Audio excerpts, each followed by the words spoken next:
Ready?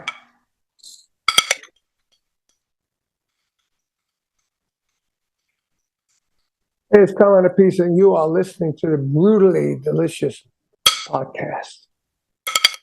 One, two, three, four. The Brutally Delicious Podcast. The Brutally Delicious Podcast. The Brutally Delicious Podcast. The Brutally Delicious Podcast. Good to see you again. Last time we chatted, you were on a balcony in the island somewhere. All right, that was our place in St. Martin. That was where it was, St. Martin. Yeah, St. Martin. Yeah. What does that You say get back behind you? Oh, What does that Brutally say behind Delicious. The name of the show, Brutally Delicious. Oh, okay. So Where are you at now? You home? I'm in my studio in Florida. Oh, nice. Well, cool. I appreciate you taking the time. Always good to see you again. Okay. Let's jump into Cactus. What was the Alright. reason to I don't know, not rewrite, but revisit these songs again with different takes after all these It years? wasn't my idea. Oh, The head of Cleopatra Records, Brian Pereira, he owned the company. He's a Cactus guy. We've done some other Cactus albums with him, and he came up to me and said, "Look, I'd like to do an album of people that were influenced by Cactus. You think you can do that?" And I said, "Yeah, I think I could do that." So we put together a budget, and then I started making calls, and once I got a few commitments, like from Ted Nugent and guys from King's X, I said, "Yeah, we can do this." And our original guitar player, Jim McCarty. And then I started in my studio here. I started this with the drums alone, nothing else, which is pretty really? weird. Yeah, very weird. So, hold on. I had my Fox News just interrupt me. Yeah, so I didn't know what to do about it. So I basically started with a click, and I listened. I thought about like Parchment Farm, and I thought about the arrangement. I played the arrangement with the click. I did that for Parchment Farm in one way or another, and then I realized it was too difficult because if I wanted to fix something, if I wanted to fix the verse, I didn't know where it was because there's nothing else on the track but drums. So then I said, Right. well, I got to get another way to do this. I ended up singing the songs and singing the riffs. So like we did Evil, like it was like I put the click on like 5 minutes long, and I go bam bam dam de bam ba down de down de down dam bam bam drum fill then vocal one more and then did the whole song like that. And then I played to it. Now, not only did I have something to play to that I didn't have to think about, I also had a map to where everything was. So if I wanted to fix something, I knew where it was. If I heard the verse, I heard the riff, I heard the solo, I Right. knew where I was. So I did 12 tracks like that, which really made it easy to do. And then I gave it to our singer guitar player. He put a guitar on it, harmonica where needed, vocal. Gave it to my bass player, Jim Capaldi. Not Jim Capaldi, Jimmy. I went blank here. Come on, dude. Caputo, James Caputo. I never call him Jim. That's why I like Jim. Jim who? Yeah, Right. James Caputo. And he played the bass. Now I have a demo. So then it was just a matter of calling people and saying, I'm doing this album, blah, blah, blah. And I don't know if you were influenced by Cactus. And funny enough, I called it Influences and Friends. And then I found out that more of the friends were influenced by Cactus, like Steve Stevens, Doug Aldrich, Malcolm Mendoza. I knew some of the people were, like Billy Sheehan and Joe Bonamassa and Warren Haynes. And well, actually, Warren Haynes, I wasn't sure about. But Dee Snider, I knew was, Doug from King's X and Ty from King's X, I knew they were Cactus fans and influenced them. But these other guys, it was wow, I didn't know that. So that's how it happened. It's pretty much a who's who of it's like a who's who of the last 40, 50, 60 years. Were there any people you didn't get that you wanted? Yeah, I didn't get Steve Moss because his wife was very ill at the time, and he didn't want to do it. I thought about I should have got Michael Schenker because I played on his album that's just coming out, and that was like one of those. I'll play on your album for cheap. You play on my album. I didn't even think about him, but I should have got him. Right. And I can't really think of anybody. I mean, could have called Brian May. Maybe he would have done it. He did my guitars, but he might be too busy now selling his catalog. Yeah, that's crazy amount of money. Right? Unbelievable. And I sent him an email. I said, "Congratulations, dude! You got the biggest deal of everybody," which is unreal. I think about it. Yeah, good for them, man. That's amazing. Yeah, good for him. When Freddie died, he didn't know what was going on. Good for him. So now that the record's been out probably, about a week or so, maybe 2 weeks now, what's been the response to it so far? It's been pretty good? Yeah.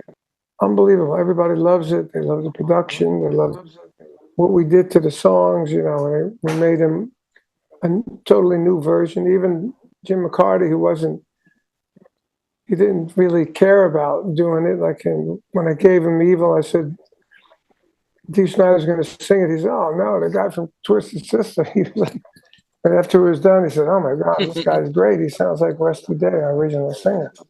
I said, "Yeah, he does." But it's been a great, great reaction. And we broke in last week at the Billboard charts of blues at number 3, which was amazing. Congrats. I just wanted to break in anywhere on the Billboard charts. But number 3 was like, this is ridiculous. So, and the way that happened was, when I've been watching Foghat and Robin Trower, they were like bands like us from the 70s. And they've been all over the blues charts of Billboard. So I said to the same guy that came up with the idea, Brian, I said, "Brian, we should market this as a blues album because it is blues rock, And he said, "Totally, yeah." And he said, "Yeah, it's a good idea." He said, "Well, let's call it Temple of Blues." I said, "Wow, that's a good idea. So let's call it Temple of Blues Influences and Friends." It gets all of it in there. And then we could change the artwork to a temple, which he loved. Have you seen the artwork on the cover? For those of you who haven't seen it, this is it here. Right? It's great, and it's like everybody. It's like Sgt. Pepper. When I came up with the idea, we said, let's make it like Sgt. Pepper. So now we got Sgt. Pepper inside the Temple of Blues, and it came out fantastic. So now all the artwork inside, in the back, you see it's a temple on the back. There's temple stuff inside there. It's cool. But plus we have all these quotes inside of guys that played on the record and how Cactus affected them, which is really, really cool. And then we got an inside pamphlet. I believe there's an inside pamphlet with, hold on. I'm showing you the whole package here. Then this is the inside. And then you got all the lyrics like you used to do in the old days, But again, look at that. Yeah. I like this one, the drum set. When it was a big... Right? And you sit down and you read the lyrics and you go through the whole thing, right? That's how you consume music, or in the past anyway. Yeah. Just like the old days, and I tell people like Trump says, "Drill, baby, drill." I go, "Buy, baby, buy. Don't stream it, buy it." Because if you come to one of our shows, I can't sign a Spotify. We could sign a CD, we could sign an LP. But I'm ultra happy the way this came out because, when we did it, it was just like another project that may or may not do anything, But since we came up with the blues idea and, wow, number 3, that means I could do another blues album, We How got a hit. much behind the scenes production? Say That'd again? be great. How much behind the scenes production and stuff did you do, or input did you have into what the Me, artist I like did it D. all. Snyder or something? I did it all. So he didn't. You kind of directed them because I know the songs I did it are a little all. bit I got different. So people that's on all the you. record. I got the people on the record. I got the stems together. I made the demos. I made the calls. I got everybody that's on there. I personally by my phone calls. I sent them the stems. They sent them back to me. Me and my co-producer Pat Regan. We edited all the parts together. We mixed it. So I did it all. That's why he asked And me, did "You they think have? you can do this?" I said, "Yeah, I can do this." In the '90s, I did my Guitars record. I don't know if you ever heard those. Did you ever hear Guitars? My No. Guitars? Okay, look on Nope. YouTube. I had every major guitar player. Me, Tony Franklin, has got Kelly Keeling. We had 37 songs over two and a half albums. The Guitars Japan, Guitars Korea. But the main one was Guitars one. On one, I had Yngwie Malmsteen, Ty Tabor, Richie Sambora, Steve Morse, Leslie West, Jennifer Batten. I even got, what's his name? John McEnroe, the tennis player. I got Oh, really? all these guys on it, Then I did volume 2, and I got Dweezil Zappa, Ted Nugent. I got Ted on the first album, too. I got Ty Tabor on the first album, Doug Pinnick on the first album. It's just a lot of guitar players. And we had a 25th anniversary package on Deco Records. You should check all this out. You'd love it. And it's kind of like Blue Murder meets the Beatles meets Soundgarden. That's what it I'll have sounds to check like. it out. Yeah. What Brian May. difficult was it? Hold on, I got Brian May / Mick Mars as well on that. Nice. So that's why he asked me, "You Just a think few you little can do people. this?" I said, "Yeah, I can do this." Right. How difficult was it to pick the songs that went on this? Because you could have picked from a whole bunch, right? Well, I picked the most famous songs from the 3 albums. These are all songs that are on the 3 albums. You knew that, right? Right. Okay. So I just picked the most famous ones on each album. The only one I had a problem with was a Guiltless Glider. I originally did my singer on it, and then I got Ripper Owens to sing on it. And I said, well, these two, there's a misprint on the album. It's Ripper is on track number 3, and my singer is on the bonus track. It's supposed to be reversed, but somebody screwed up. I don't know how. But and then I started thinking with Ripper Owens, who was with Judas Priest for 10 years. What song on here is like heavy? So I said, Guiltless Glider. We'll do a second version. And it came out great. I mean, he did such a unique, interesting vocal compared to the original track and compared to what my singer today did. But most people they tried to stay close to the original, except for Ted Nugent. He's always against the grain, But I love Ted. He's a friend of mine for a long time. And he did one way or another. And the riff is like, down, bow, bow, bow, there's like a very Hendrix kind of riff. And that should go through the whole song. But when the verse started, he changed the riff to almost like a stranglehold kind of riff. And when I got it, I listened to it, and I called my co-producer, Pat, and I said, what do you think? He said, I don't know, it's not the same riff. I said, yeah, I know, but I kind of like it. He says, I like it too. I said, good, let's leave it. So we left it. And it was unique. It's unique the way Ted did it. He's a really great guitar player in my eyes. And people put him down for his politics. But you know what? He's very vocal about it, and you kind of agree with him, to be that vocal. And, it's America. You should be able to have your freedom to say whatever you want and do whatever you want. And his audience is right with him. I mean, I saw him play on a gig. It was like boom, boom, ka, boom, boom, ka. Fuck Joe Biden. The whole audience saying, fuck Joe Biden. I said, wow. I said, that's ballsy. I mean, the guy's got balls. I appreciate that. Got balls. And I could. Oh yeah, he's never been one to Balls to shy away. change the lick too, and he did. He did a great job, and That's he's funny. a total cactus freak. He loved Cactus. He loved McCarty. He loved me and Tim. And when I asked him to do this, he didn't even hesitate. He says, "Hell yeah!" When I asked him to do the video, hell yeah. Same thing with Dee Snider. And he was a big fan of Cactus. He recorded Evil with his band called Widowmaker.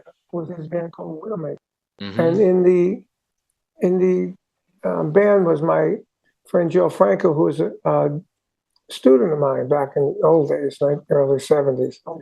And he was in the band. He played it for me one time, and I said, "Yeah, it's pretty cool, but you're playing the wrong drum part," you know. So from that, I remember that Dee sang that song. So I called Joe up. I said, "What do you think? You think he would do it?" He says, "Yeah, call him." I had his number, so I called Dee. No hesitation. I'm in. You know. Same with the guys from King's X. I'm in. So, you know, that inspiring. That Doug is the these greatest other guy in the guys- world. What's that? Doug is the greatest guy in the world. I Oh love my Doug. God, Doug's what a talent! What a talent! I mean, when I did And just guitars, what a nice guy. what a nice guy, what a talent. And they were big Cactus fans. When I played with Blue Murder, they opened for us, and I went on their bus, and they were playing Cactus. I don't know if they played it on purpose that I was there, but they said they were big Cactus fans, that they're always listening. And they said some of the Cactus riffs influenced their songs. And I love those guys. Wow. I love Jerry. I think they're the best band around. Oh yeah, absolutely. Underrated too. Totally underrated. Unsuccessful. They should have been more successful. They were a tremendous band. Great players, great singers, all of them, you know. But they're still out there doing well, making a good living. And Yeah. that's what counts. Are you planning on playing any shows in support of this record, or is that not a thing? Yeah, we did 3 already. We did 2 at Foghat, 1 on our own. And then was it Wednesday? I leave for upstate New York and New York City. Those are the next 2. And then we're going to do more in August, more in September. Yeah. I don't do like big tours anymore. You know, if you're gonna do a big tour, I'd have to do it with somebody big. And you know, like big buses or our own plane or something, because, you know, come on, I'm too old for that crap. You know, I mean, I'll do it for 3 or 4 or 5 You're not getting in a days. van anymore. Huh? What's that? You're not getting in a van anymore. That's for sure. Well, I'll get in a van, a Sprinter van, not a little van. I'll get in a Sprinter van, which is pretty big. And I'll do that for 3 or 4 days, like we're doing this. And I fly to New York, I land Wednesday, and we play Thursday. And the younger guys get in the van and they drive to New York. I get on a plane, fly to New York. I still have an apartment in New York, so I'll go there. And then I'll go to the gig, play, and then fly home. You know, the other one in Florida was pretty wild. We had a nice sized van, like a minivan with 2 people in it, right? And we drove from West Palm to up. It was like 2.5 hours up to Clearwater, and then back down to Boca, and back up to Orlando, and then back down home. You know, that wasn't bad. It was wasn't overcrowded. You know, minivan drives nice. You know, had the front seat. Oh yeah. It was good. But squeezing in a van with gear and all that, we're done. No You way. know, and not more than Are you- 3 or 4 Are you, days. expect- Huh? are you expecting any of these artists that did this to join you somewhere along the road on stage? Yeah, we're working on something to see if we can get a few of them to do one, like a big show or 2 in the same venue Right. in the Midwest, because Midwest is where they rock. Where are you? I'm in Richmond, Virginia. Oh, okay. I haven't been there in ages. It's a good scene here. It's a good place. It's a good metal scene here. Yeah. Yeah. But you know, that brings up another thing, metal. What is metal? I consider metal from Metallica out. before that, it was all hard rock, heavy hard rock. Like they Yeah, I guess. started calling Van Halen metal, you know, and King Cobra metal, Blue Murder metal, and Ozzy metal. It's not metal. Even Black Sabbath wasn't metal. They were hard rock. When they came out, we did gigs with Sabbath. You know, and with Cactus. We had as many amps as they did.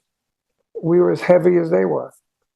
You know, it wasn't metal. It was heavy, hard rock. It was heavy, hard rock. But I think the metal thing comes into, you know, number one, all the tattoos and the buzzsaw guitars like Metallica had.